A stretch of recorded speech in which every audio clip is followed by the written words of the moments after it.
Okay, so we start in a couple of minutes. It's 12:57. I think in 3 minutes time, we'll have most of the participants in and then we can start.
Okay, good afternoon. Good afternoon, everyone. A very warm welcome to the NTU Open House.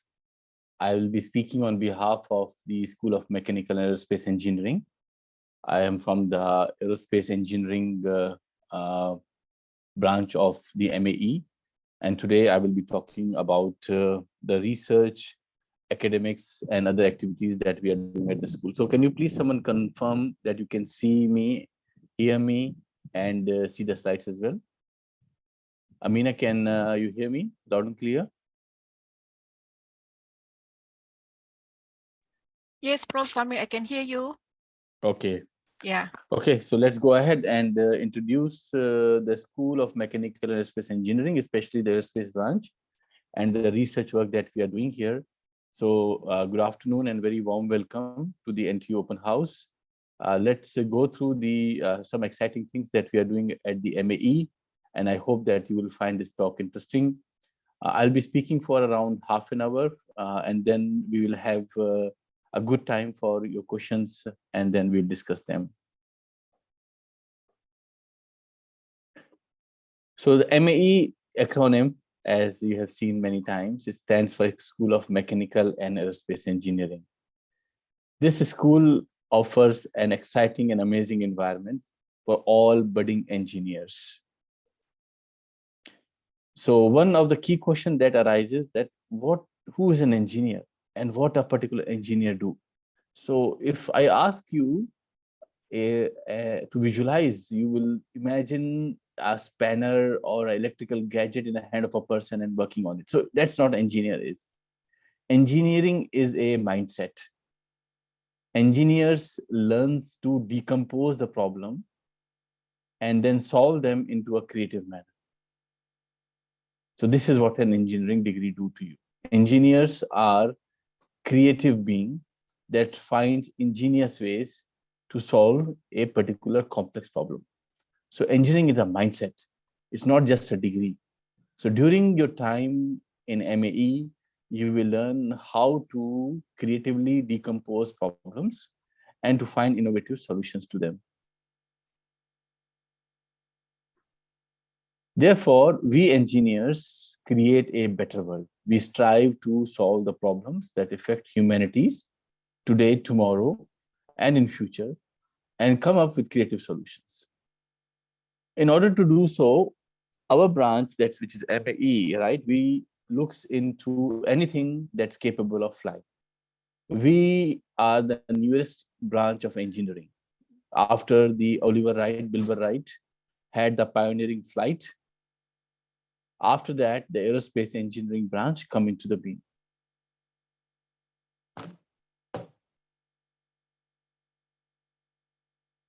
So aerospace engineering in MAE offers various options to you, which include aerospace engineering with economics, aerospace engineering with minor in business, as well as aerospace engineering with second major in business. So this combination at MAE gives you a good combination of both engineering and management skills.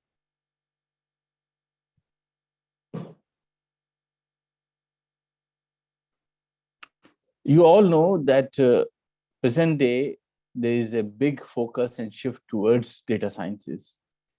And in MAE, we focus a lot of attention towards Internet of Things, data analytics, additive manufacturing. Many of our courses in MAE includes data science component, or how to frame a aerospace engineering problem as a data science problem. So when you come to the school of MAE, you do not just learn about hardcore aerospace engineering, but you also learn about Industry 4.0. Industry 4.0 allows you to be in sync and tune with all the challenges that's being faced by aerospace industry in the future. Now, if you look at the Singapore context, as well as where Singapore is in the global context when it comes to the aerospace engineering, Singapore is the only country in the entire Southeast Asia that has four aviation research institute, including one at the School of Mechanical and Aerospace Engineering. That shows the commitment of Singapore towards aviation.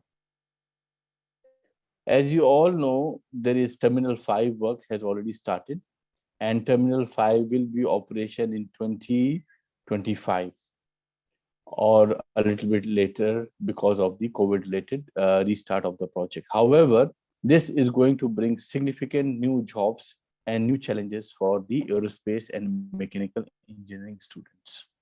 So you guys are at the right time, at the right place to be in the school of MAE when the aviation landscape of Singapore is changing significantly. As you all know, that worldwide aviation is now on a stark recovery to meet a sudden surge in demand post-COVID.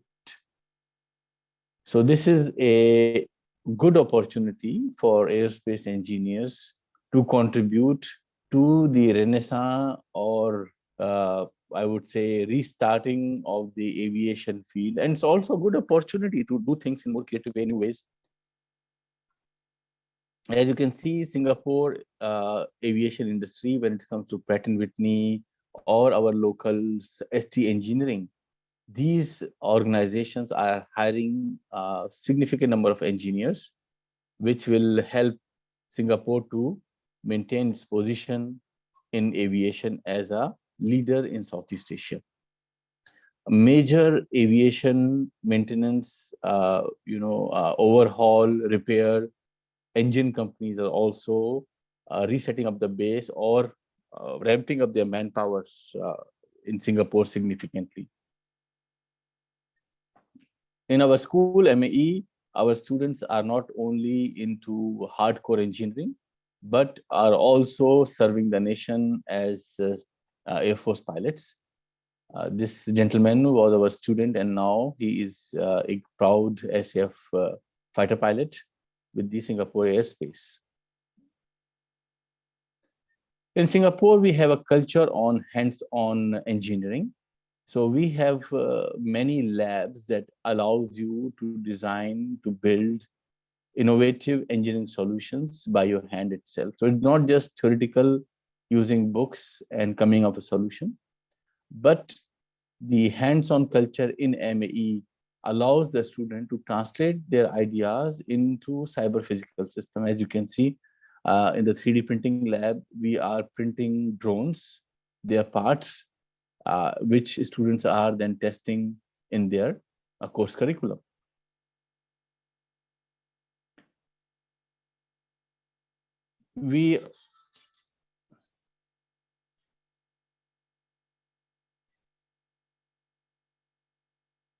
These are some of the UAVs.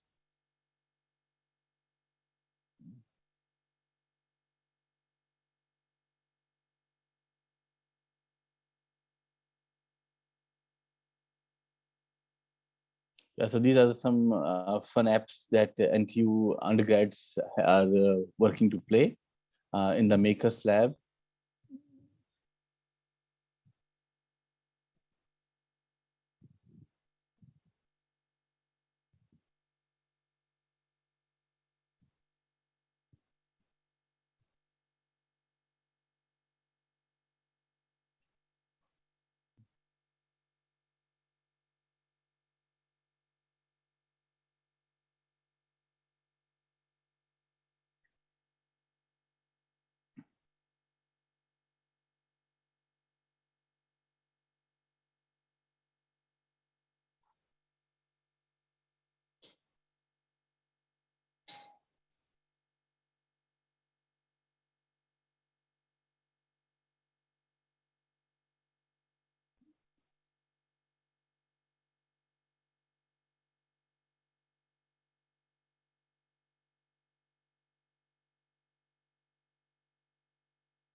So these are some of the fun stuff that our students are doing in the lab, which you just got a glimpse of it. One of the important feature of the MAE is an early research exposure. As by now you would have understood that there's no point of memorizing or reusing the knowledge which is already there. What's important or for a student in a university is to be a part of knowledge creation culture. This knowledge creation culture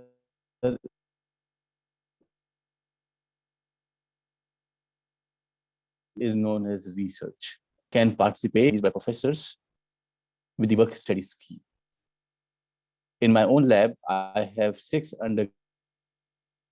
undergraduate students who are participating in several research projects by CAS and by the SAP Sweden. So my friends, I was talking about the research exposure to the undergrad students, and which is available at the School of MAE under the work study scheme. Now let me come to the institute for which I am the deputy director, the Air Traffic Management Research Institute, ATMRI, under the School of Mechanical and Aerospace Engineering. Air Traffic Management Research Institute is an integral part of the school, and this facility is used for the undergraduate teaching as well as undergraduate research. As you can see, we have a 360 tower simulator, which is used in our labs to conduct various modeling and research experiments, as well as the final year project by the NTU MAE students. So in this lab, we are focusing on machine learning algorithms. And this is the focus of my talk today about how we can use machine learning for aviation research. And I will present some of the work that we are doing in the School of Mechanical and Aerospace Engineering, especially with the undergraduate students. So this Venn diagram shows the philosophy of our research. This Venn diagram shows the overlap of the data, which is the top part, of the humans, which shows in the left, and of the psychophysiological sensors like EEG, ECG on the right-hand side. So we can look it at as a multi-sensor fusion for creating a hybrid AI human ATM system. Why a hybrid? Because ATM system is amazingly complex system, which involve a non-linear interaction between man, machine, systems, and procedures. So a human alone cannot manage such a complex system because they have cognitive limits. And machine also cannot manage such system autonomously because of the safety concerns. As you know, in air traffic management, even a small mistake can have a far-reaching safety consequences. So that's why we come up with the hybrid AI human agent system, where man and machine can work together by fusing the sensors data from the different aspect of the system. So the first research that I would like to highlight today is about the computer vision and the deep learning techniques for airport airside management. So the airport airside is the area where the aircraft can move. There are several activities that happens in the airport airside, as you can see in the screen. There can be aircraft pushback activity happening. There can be aircraft moving on the runways and taxiways, as you can see in the picture in the middle. And you can have lots of non-cooperative movement in the air, such as birds and drones. So we want to develop machine learning algorithms using computer vision for doing these tasks, which require significant human resources, cognitive capabilities, as well as situation awareness. So these are the three activities that I'm going to talk about quickly. One is the pushback prediction, second is the airport airside surveillance, and third is the drone and bird detection. So this is about the visual detection, tracking, and prediction of the airfield objects. As you can see in the video below, this is from the Atlanta airport in the US. There are 6 video frames stitched together. Machine learning algorithm is not only able to track and detect the aircraft and its call sign, but also can calculate the speed only based on the video feeds. It can not only do that, but if a second aircraft enters the field of view, then it can track the two aircraft. And you can see now that there is a distance line between the two and can track the distance in real time between the two aircraft. So this research demonstrates the use of the computer vision technology for airside surveillance without a need for expensive ground movement radar system. On the top right hand side, you can see pictures where which taxiway or runway segment an aircraft is. The machine learning algorithms can identify and can highlight to the air traffic controllers. This research, the second part of it, is about visual detection tracking for the pushback prediction. So when an aircraft comes to an airport and come to the gate, the clock starts ticking.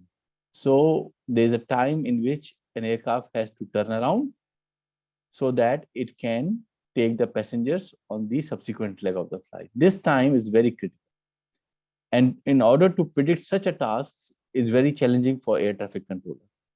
So we develop a machine learning algorithm that can predict what is the turnaround time of an aircraft using deep learning techniques. So you can see an aircraft has arrived, bridge has detached, cargo loader door, cargo loader attached. So machine learning algorithm not only track all the airside objects, but also can calculate how much time they are going to take and label them. This helps air traffic controllers to estimate how much time an aircraft is going to take to turn around. It can also see various objects and their activity labeling as well. This helps in identifying any anomaly that can occur at an airport. For example, if a fuel pipe is attached and not detached in time, or a cargo door is left open.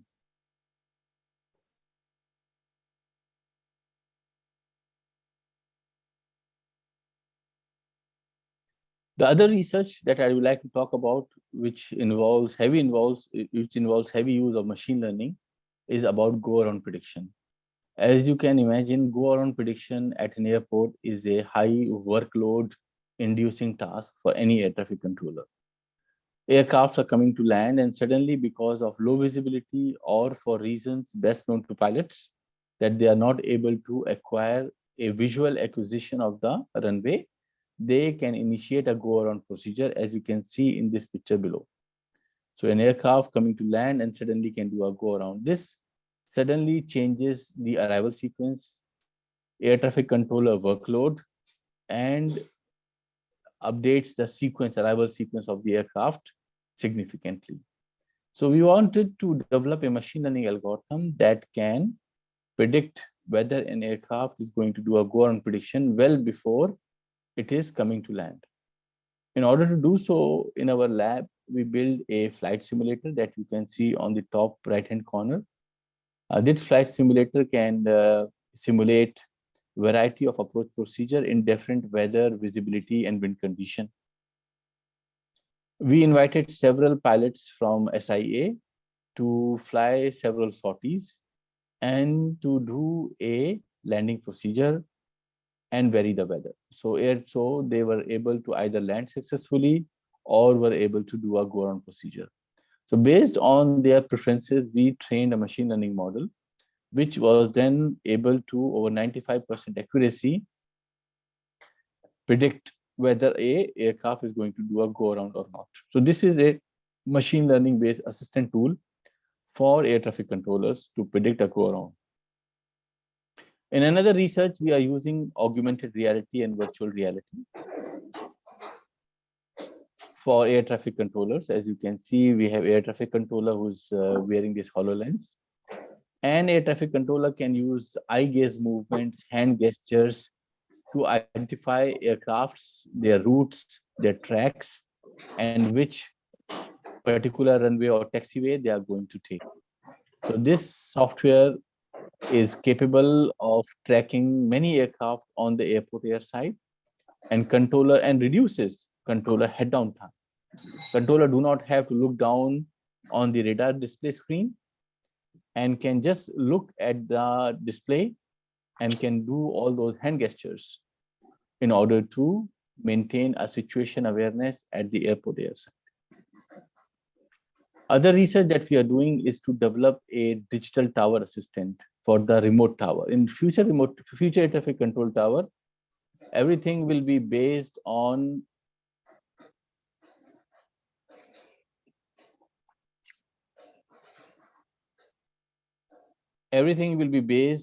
the out of window view looking. As you can see here, there's an air traffic controller who's looking outside the window and can see a various track views of different airports.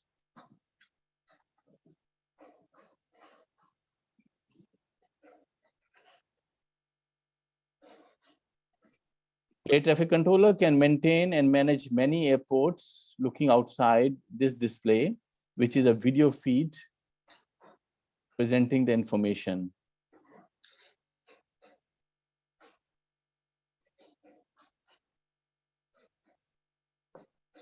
This digital assistant tool can provide air traffic controller with how to land at an airport without disturbing his operation at another airport.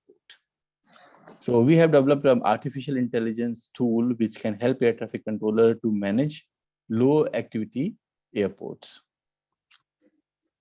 Another research that I would like to present today is about mixed mode runway operation. So at Singapore Changi Airport, our runways can operate in mixed mode operation. A mixed mode means that a runway can be used both for arrivals and departures. So we have developed a machine learning algorithm that can help runway controllers to advise when to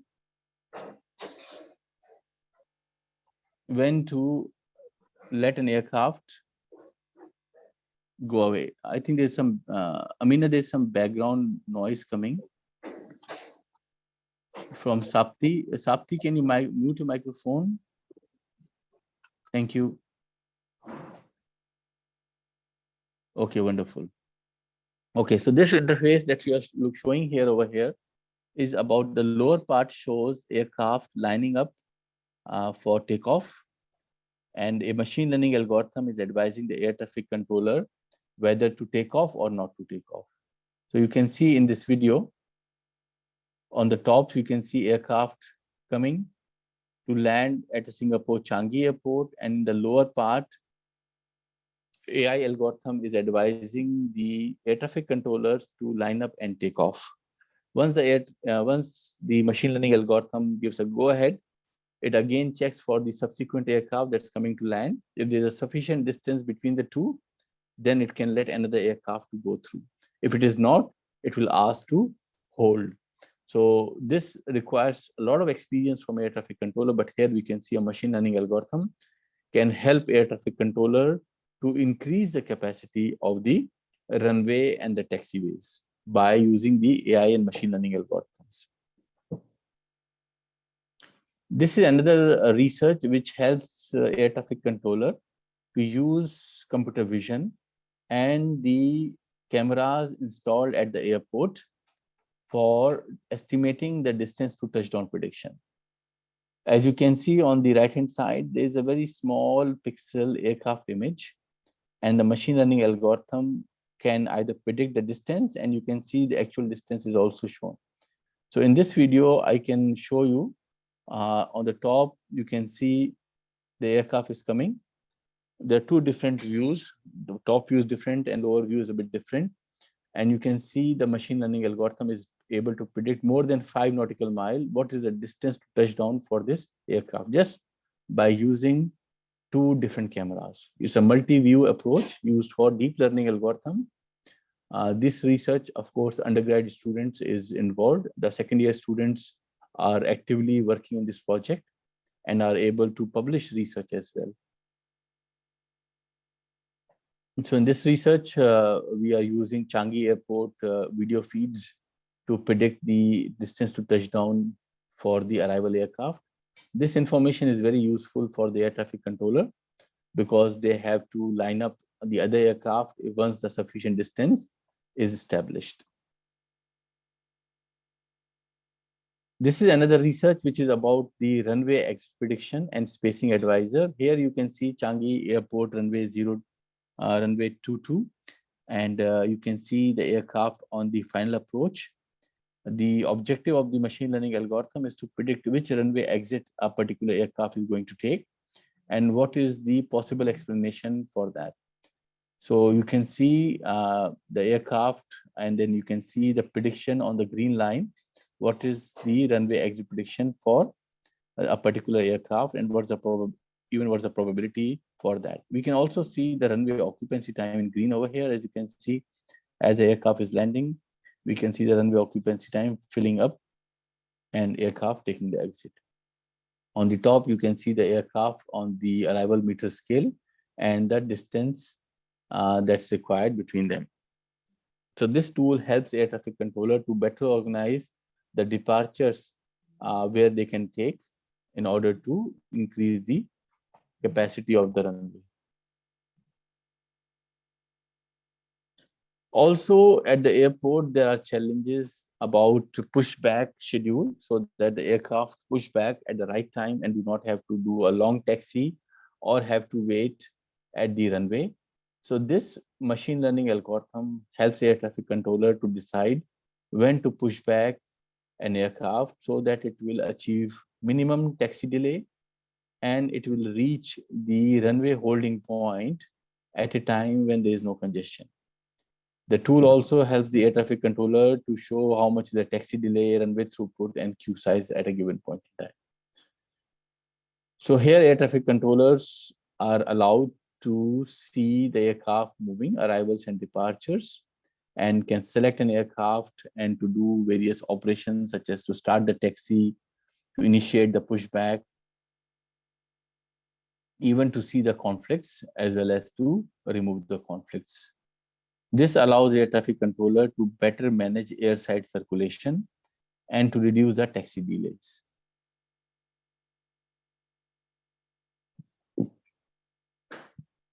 Okay, so as you know, mechanical and aerospace engineering employers that are hiring from MAE are many, right? There are several employers that you can see on the screen who are taking on board the MAE students because of the multidisciplinary skills that they have.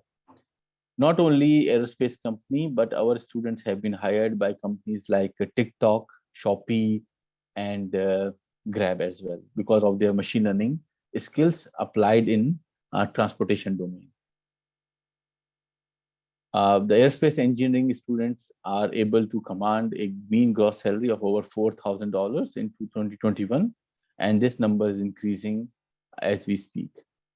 So that's all from my talk. I hope to see you in the School of Mechanical and Aerospace Engineering in the coming semester. I open the floor for question and answer. Please go ahead. Amina, will you moderate the Q&A? You can either put it in the chat section, or you can also unmute yourself and can just ask any question related to aerospace engineering school. Go ahead. Okay, I'm in nice way. So okay, hi everyone. So you guys have any question to ask for any question related to the aerospace engineering? Yeah, just feel free to just drop a message in the question inside the chat.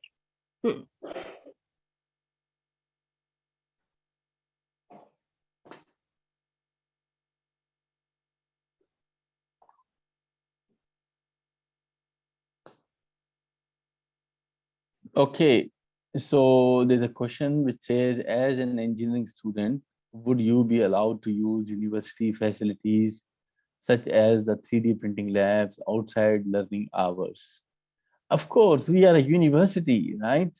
We are open as long as your inquisitive mind is working. So as long we have our labs which are open whenever there's a need. So don't worry.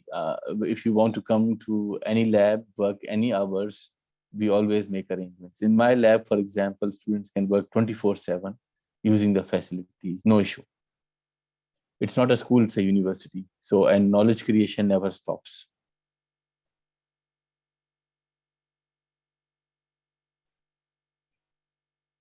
Does that answer your question, Sanjeet? Yes, thank you. Welcome, welcome.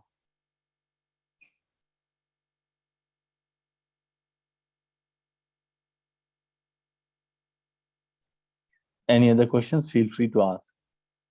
You can unmute yourself and speak, or you can type as well. No issues.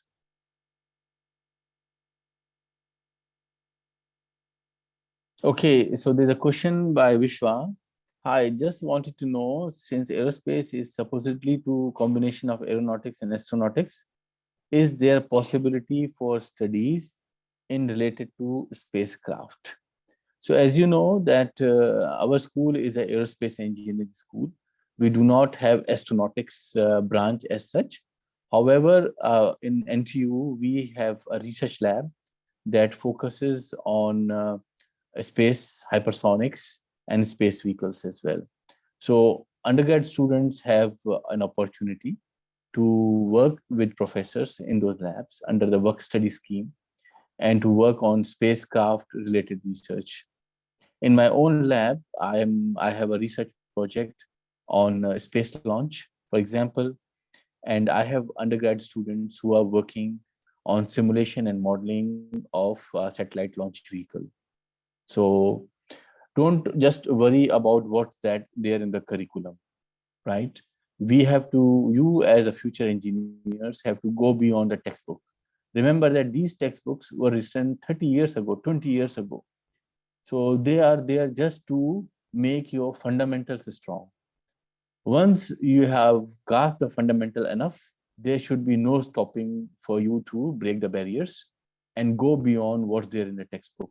And at MAE, we provide every opportunity. As I mentioned to you, I have 6 undergrad students working under work study scheme on state-of-the-art problems. So all the problems that I showed today, there is at least one second year or third year undergrad student working with me on those projects. Okay, thank you. Okay, so Gunek has another question. I have applied for the School of Mechanical Engineering. Will I still be able to attend aerospace engineering courses as an additional elective? Yes, of course.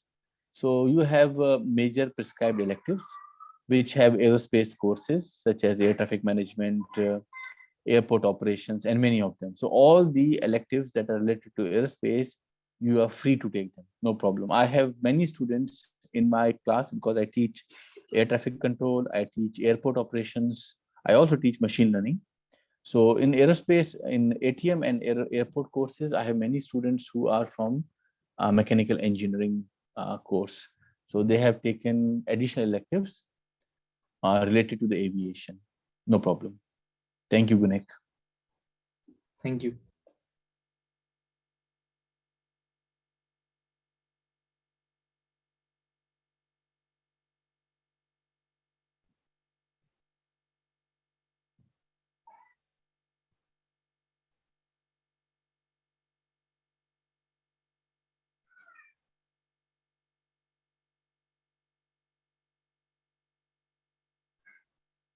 If you find difficult to type, you can just unmute and ask a question as well. No problem.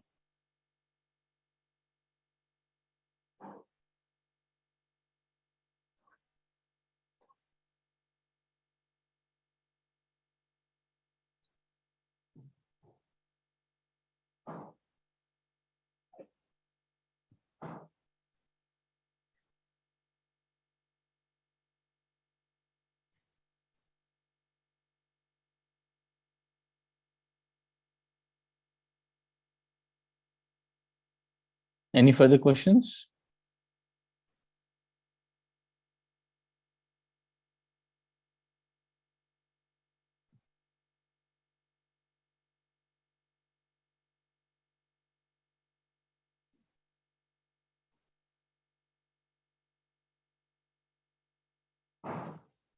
Okay, it seems that there are no further questions, Amina. Okay, so in this case, okay, so we will if you guys have any other questions, you feel free to ask us at Mei Zhen can give us the email address that they can ask if they have any queries. Yeah. So it's in the chat, it's ask MAE at ntu.edu.sg. So if you guys have any other inquiries, just feel free to drop us the queries to this email address. Yeah. Yeah. So anything to add on? I'll just Yeah. like to say that if the students have any interest in AI and machine learning, I think Mechanical and Aerospace Engineering School is a fantastic platform to come and join. So Gabriel has a question. Go ahead, Gabriel. Is any prior coding required? So in your first year, Gabriel, we teach you Python programming. There is a compulsory course, mandatory course, where all students have to go through a course called as computational problem solving, right? So this computational problem solving course teaches you Python programming. And in the second year, you have a course on machine learning. So I teach these courses to all the students for AI and machine learning, and they can apply this to the various aviation problem. Okay, another question by Gabriel: how do we apply, or when do we apply for the broadening electives? I think in second year, third year, I think you can apply for your electives. So third year and fourth year, you have opportunities to apply for the various aerospace electives courses. But the one that I mentioned to you, I am a direct, so there's another question. I'm a direct enter student, so can I apply in year 2? I believe so, yes. Yes, you can. So the students who are entering directly in year 2, we expect them to have done some form of programming, because they are coming from directly into second year. And the first year, the students at MAE, they undergo programming courses, compulsory programming course, where they are taught Python programming. Thank you.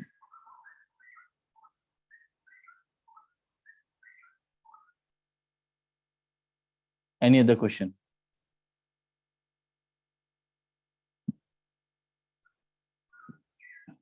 Okay, so let us know on Ask Me at MAE Whenever you want to know something, I am also available for any Q&A. Please feel free to send an email to me, and I'll be very happy to assist. If you want to visit MAE or want to visit the Air Traffic Management Research Institute, feel free to come anytime, and my research staff will be very happy to show you around.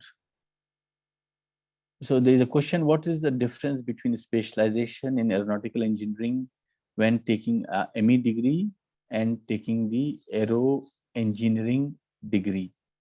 So I would say that if you do a specialization in aeronautical engineering while doing a mechanical engineering degree, you will be reading courses which are more closely related to aeronautical engineering. For example, airport operations is a specialization course in aeronautical engineering, but which ME students can also take, right? So these courses allows you to widen or broaden your horizon and to apply your knowledge as mechanical engineering into areas beyond that. Of course, it opens more job opportunities as aeronautical engineer. So that's, I would say, is quite useful.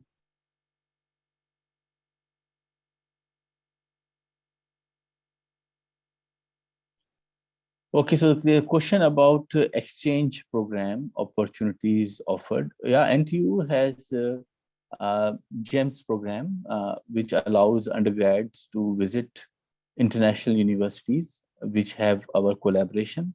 Many of our students very often goes to top institutes. I can give you an example of one of my students who recently returned from UC Berkeley. So she spent 6 months in UC Berkeley with one of the professors, top professors, working on the UAV research. She was in the 3rd year at that time, and that research actually opened her horizon. Also, she was able to form a lot of networks there. So after she finished her graduation, she was able to apply for a PhD program at UC Berkeley, and now she's doing PhD there.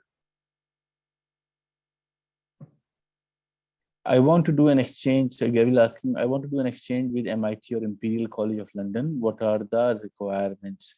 So when you come to NTU, the NTU exchange office actually coordinate with these universities, which we have alliances. And then based on your skill sets and the university requirements, the exchange is performed. But it is done, I think, in the 3rd year onwards. So there's a bit of time when you come and join.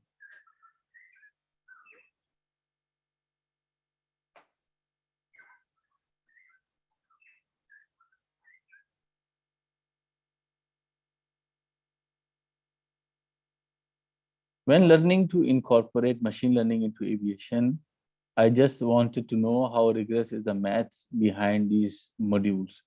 Whoa, the maths is very basic. Math is very basic. So just a basic statistics is required for this.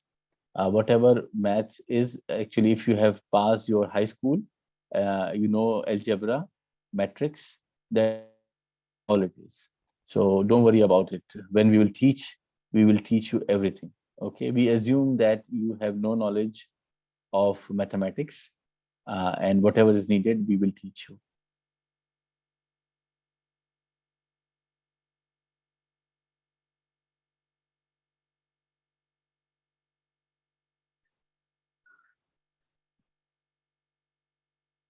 Okay, thank you so much. Thank you, Pranav. Any other questions?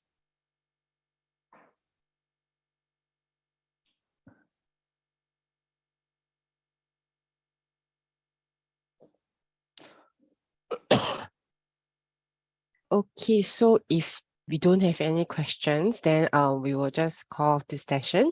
And then do come down to NTU if you want to go down, like come up to see all the items, like directly to see Prof directly. We'll have offline open house on 25th February. Yeah, so see you guys here. Yeah. Okay. Thank Thank you so much. you. Thank you, and thank you all for attending. Thanks a lot.